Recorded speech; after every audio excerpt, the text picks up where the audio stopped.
Salut, comment on se retrouve? Aujourd'hui, dans cette vidéo, j'ai envie de te présenter ceci. C'est un bouclier. Un bouclier. Comme tu sais bien, j'adore faire des petits projets en fonction des événements qu'il y a pendant l'année. Et ici, on est en pleine période de carnaval. Alors voilà, j'ai fait ce petit bouclier pour un costume de chevalier. Alors, si ça t'intéresse, attends la suite.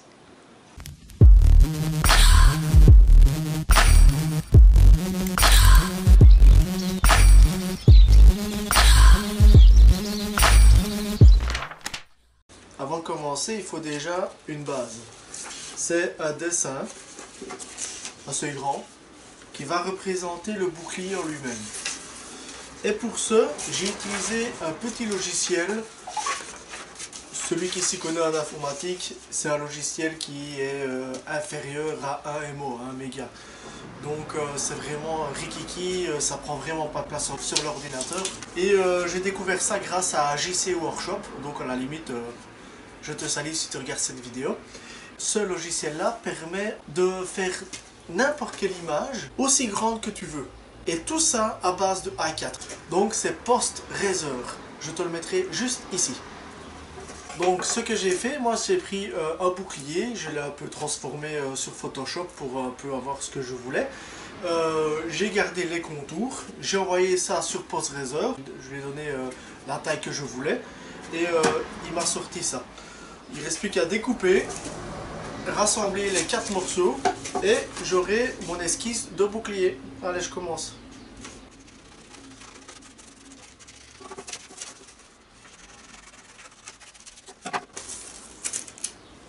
Et voilà, maintenant j'ai la forme de mon bouclier. Bon, quand vous regardez ma main et quand vous regardez la forme du bouclier, ça a l'air d'être un bouclier assez raisonnable. C'est pas trop grand ni trop petit, c'est quand même pour un enfant de 5 ans. Donc je trouve que c'est une belle taille. Maintenant on va passer au choix des planches que je vais utiliser. Je vais utiliser comme d'habitude du bois de palette. Donc, je vous apprends rien, des planches, il y a plusieurs tailles et plusieurs épaisseurs de planches. Donc je les avais déjà préparées, donc j'ai déjà sélectionné parmi toutes les planches que j'ai, celles qui font la même épaisseur. Maintenant, moi je n'ai pas de rabot d'ego. Raboteuse dégauchisseuse, pour ceux qui ne connaissent pas le terme rabot d'égo. Je n'ai pas ça. Donc ce qu'il va falloir, c'est que je sélectionne celles qui sont plus ou moins, ou qui se rapprochent à la perpendicularité quasi maximum. Quand tu regardes déjà, tu vois qu'il y a certaines... Ouais, il y a certaines planches qui tuilent. Donc celles-là, à la limite, je les mets de côté. Si tu as vu la vidéo du cadre photo en cœur, j'avais mis les planches de palette en biais. Maintenant ici, j'ai bien envie pour une fois de les faire vraiment bien verticales, tu vois. Histoire de changer et voir ce que ça pourrait donner. Je vais prendre un feutre et hop, on va marquer tout.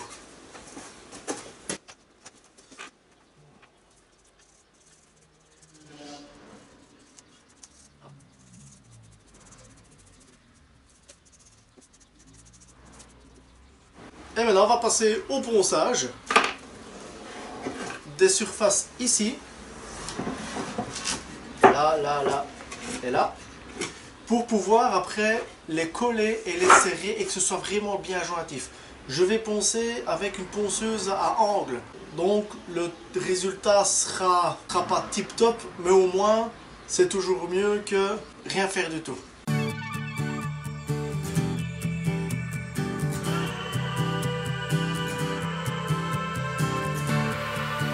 Fais avec de la récup, c'est gratuit, mais il faut être patient si tu veux faire du bon travail. Le ponçage est grossièrement fait, juste sur les plateformes, juste sur les faces où il va y avoir de la colle.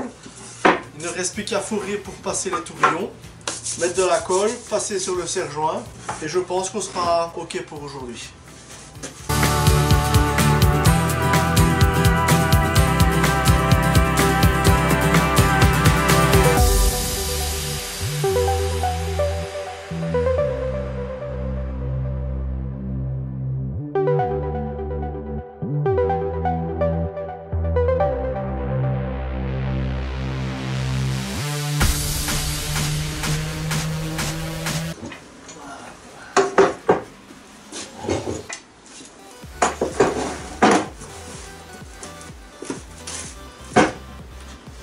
Bon allez, on va commencer.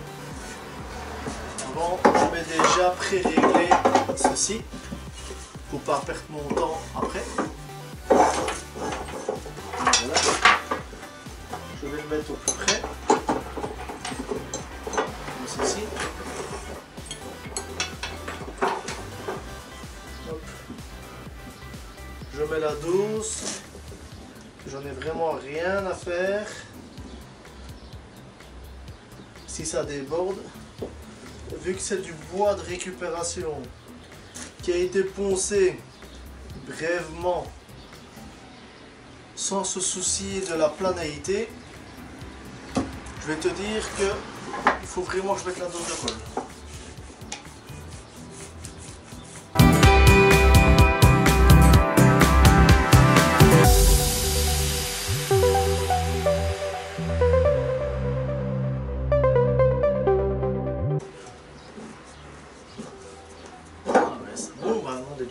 C'est ce que je redoute hein, avec seulement 2 serre-joints. C'est que, tu vois, ça bombe. Mais le souci, c'est que j'ai vraiment pas le choix et ça m'énerve. Ça m'énerve vraiment. Voilà une nuit que ça sèche. Et si tu as remarqué, j'ai trouvé un petit truc pour éviter que la planche, ou moins, que l'ensemble des boîtes palettes gondole en fait. C'est que, en allant, avant d'aller coucher, j'ai regardé un peu sur YouTube comment on pourrait faire. Et j'ai vu un youtubeur, aussi bricoleur, qui utilisait cette technique là parce qu'il n'avait pas assez de grands serre-joints. Et vu que moi j'avais des grands plats de récupération et que j'avais des petits serre-joints, ben j'ai dit mais pourquoi pas faire cette technique là. Mais ça je ne l'ai pas filmé, donc ce n'est pas encore trop grave. Donc le plus important maintenant c'est le résultat final, voir si ça a empêché de gondoler ou pas. Allez. Bon, et écoute, est-ce que tu vois là comme ça? Eh ben, regarde hier comment c'était vraiment bien bombé, quitte à avoir 2 cm d'écart, que là, et je te jure que je suis même moi-même épaté. Allez, c'est vraiment plat quoi. Ah bah adieu. Là, je suis vraiment content. Donc je viens de trouver une technique, elle est gratuite. Non, je sais que c'est une technique qui existe depuis très longtemps. Moi, je suppose que c'est une technique qui existe depuis belle lurette, sauf que moi je la connaissais pas. Donc, comme je vous ai dit, je suis un bricoleur, mais amateur quoi. Donc maintenant, on va passer à la découpe. Ici, j'ai pas vraiment besoin de faire des ronds pour dire d'entamer avec la lame. Je vais directement partir des bords et puis après, ce sera assez facile.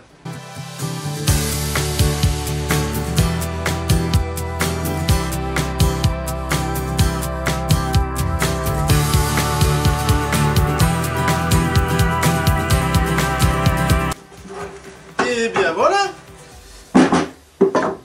Maintenant il ne reste plus qu'à poncer. Ce qui est emmerdant c'est avec les lunettes. Ça fait toujours de la buée. Allez.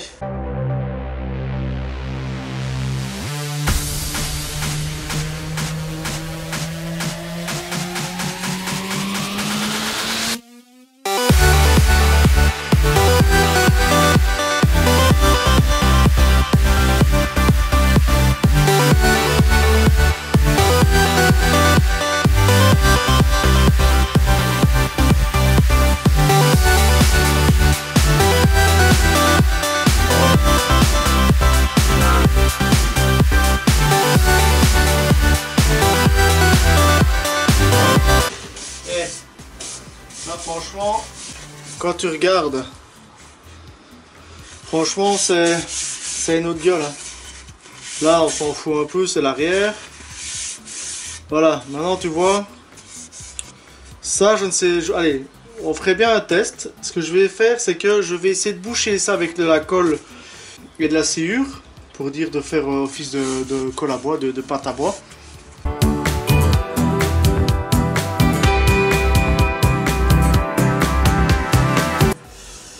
Alors ce qu'on va faire c'est que moi je vais laisser sécher pour dire ne pas prendre de risque à t'attendre une demi-heure ou une heure. Non, je vais les sécher une nuit complète et on se dit à tout de suite. Bon ben écoute, regarde un peu.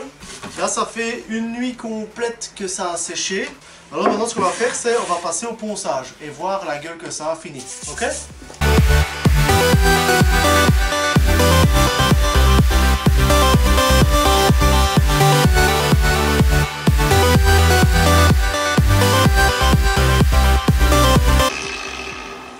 Je vais venir de plus près pour te montrer. Regarde un peu. Tu vois la ligne ici? Tout ça, à la base, c'était vraiment creusé. C'était la palette qui lui manquait de la matière. À mon avis, une écorce que j'avais arrachée. Et regarde, j'ai rebouché avec de la pâte à bois. Et dans ma pâte, il y avait aussi de la sciure, des copeaux, des restes de morceaux de bois. J'ai vraiment fait ça à l'arrache pour dire, parce que voilà, je ne m'y connaissais pas. Par contre, moi je trouve que ça bouche malgré tout bien. Maintenant, je vais te dire honnêtement, avoir la perfection, n'oublie pas ce que je t'ai déjà dit dans ma vidéo de présentation, je ne supporte pas tout ce qui est super relais. Moi j'aime bien un peu quand c'est fait à l'arrache. Donc voilà, maintenant voilà, tu vois vraiment la gueule que ça a. Quand j'ai fait ça, allez, il y a 2-3 jours d'ici, hors caméra. Et tu vois vraiment que... c'est vraiment... c'est du costaud quoi. Hein. Donc allez. Maintenant, il ne reste plus qu'à mettre la poignée. Alors la poignée, ouais, j'ai plusieurs solutions. Soit que je mets en plastique, en métal, soit que je fais en bois avec du métal. Donc encore une fois, je vais faire avec ce que j'ai dans mon atelier.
Jeté, ça va bien. Hein? Non, avec ça, bon, moi c'est limite, mais bon, c'est une main d'homme aussi. Oulala. Et en fait, tu vois, je vais même plutôt la mettre en incliné. Pour quelle raison je vais le faire incliné? Mais pour deux choses.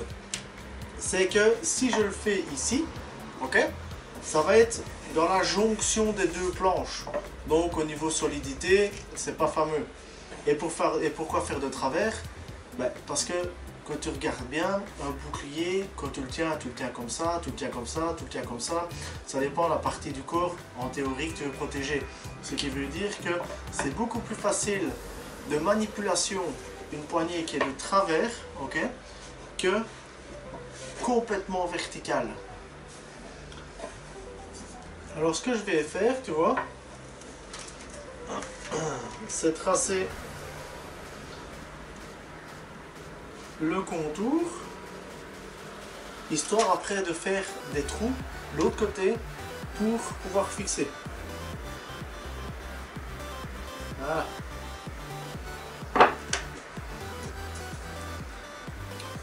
Ça, bien stipulé que c'est le haut et que ça c'est le bas. Voilà.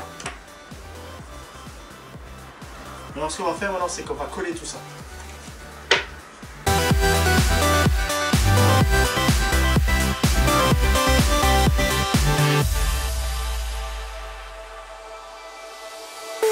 Maintenant, je vais faire un très léger trou à travers où j'ai fait les marquages, à l'intérieur des marquages, pour que je puisse avoir un repère une fois que je vais retourner le bouclier.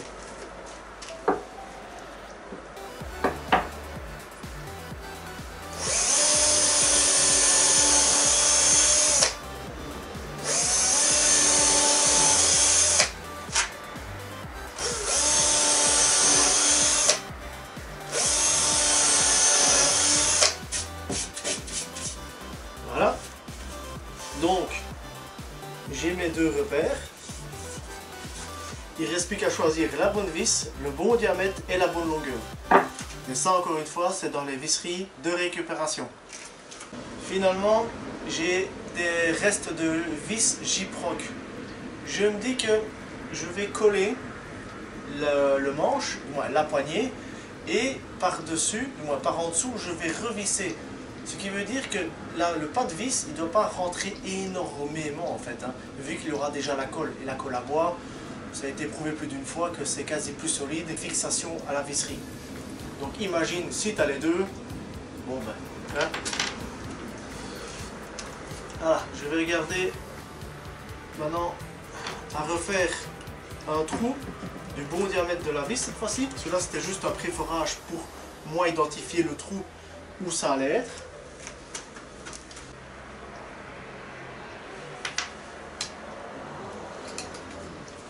Voilà, dans le fort.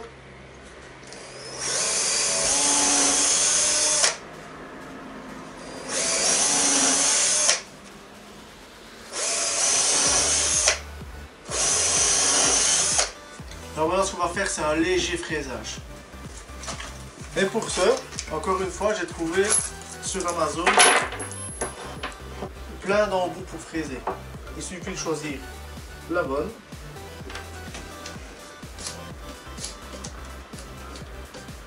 Si vous êtes intéressé par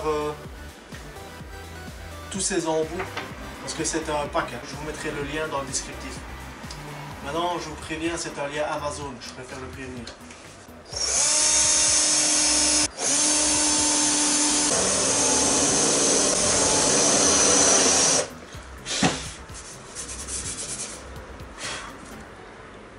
Ce qu'on va faire, hein, pour ne pas refendre le bois ici, c'est que je vais le remettre dans sa position initiale, dans sa future position initiale. Je vais mettre deux serre-joints. Je vais repasser une mèche pour dire de recentrer, tu vois, de marquer ici où est-ce que je dois préforer. Ainsi, je suis sûr qu'en vissant par là, je ne vais pas refendre ce bois-là et recommencer à zéro.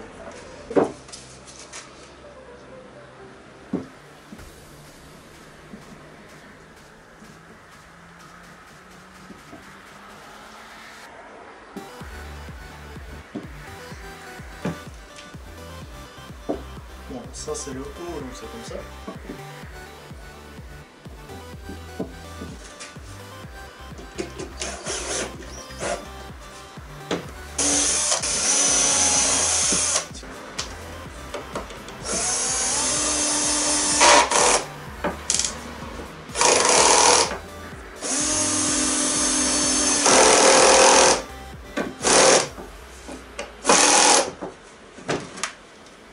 Écoute, voilà, là un beau bouclier.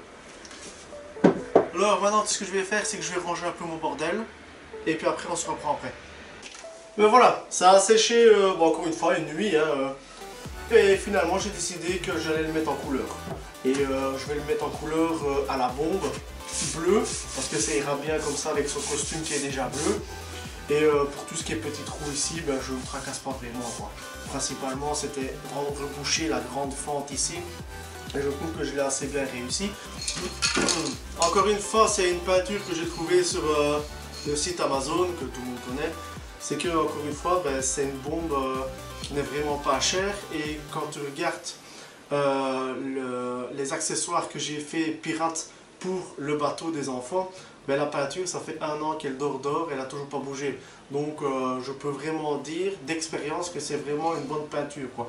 Color Works, comme ça tu le sais, sur Amazon. Si tu veux, je te mettrai en lien. Et j'ai pas dit que les autres peintures en bombe étaient de mauvaise qualité, c'est juste que pour la qualité que c'est pas cher. Nuance.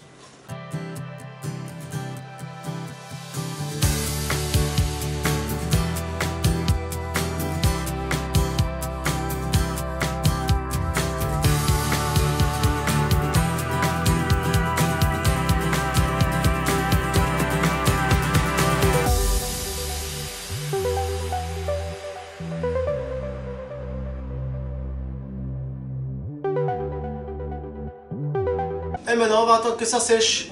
Par contre, hors caméra, ce que je vais faire, c'est que je vais faire plusieurs couches, hein. Donc tu as vu le principe de mettre en couleur, c'est bien compliqué. Par contre, une fois que ce sera sec, mon avis peut-être ce soir je remettrai une couche, peut-être demain matin je remettrai une couche, peut-être l'après-midi encore une couche. Je vais voir si je vais mettre 3-4 couches, mais ce sera 2 minimum. Parce que voilà, c'est un truc qui va souvent aller dehors. Des fois le gamin, ben, voilà, comme tout enfant, il va jouer, il va se cogner, ça va traîner dehors et tout. Donc au final, moi j'ai pas envie de me tracasser, ça reste un jouet d'enfant avec de la récupération. Bon, ben, je pense que cette fois-ci, je peux dire que c'est enfin sec. Ça fait peut-être une semaine que je laisse sécher avec toujours des couches, des couches, des couches. Et regarde bien, j'en ai profité pour faire cette ligne noire, pour faire style un peu armoirie, tu vois. Et cette couleur-là, je l'ai choisie spécifiquement parce que ça va bien avec son costume à lui, le bleu aussi, hein.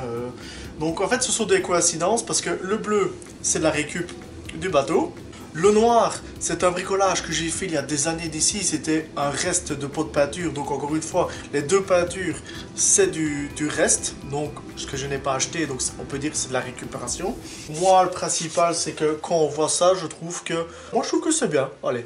Donc maintenant, ce que je t'invite à faire, c'est juste un peu après.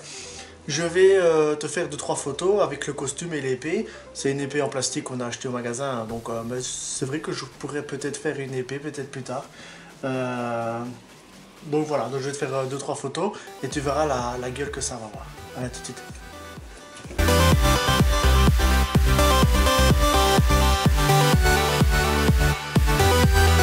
On arrive donc maintenant à la fin de vidéo. J'espère que ce projet t'a plu, j'espère que tu as compris qu'il fallait pas forcément toujours être super équipé, qu'il fallait toujours aller au magasin acheter les matériaux et le matériel. J'essaie de montrer au fur et à mesure de mes vidéos qu'on peut faire de belles choses. Quand je dis de belles choses, on se comprend. Moi je trouve que ça c'est beau à mon échelle.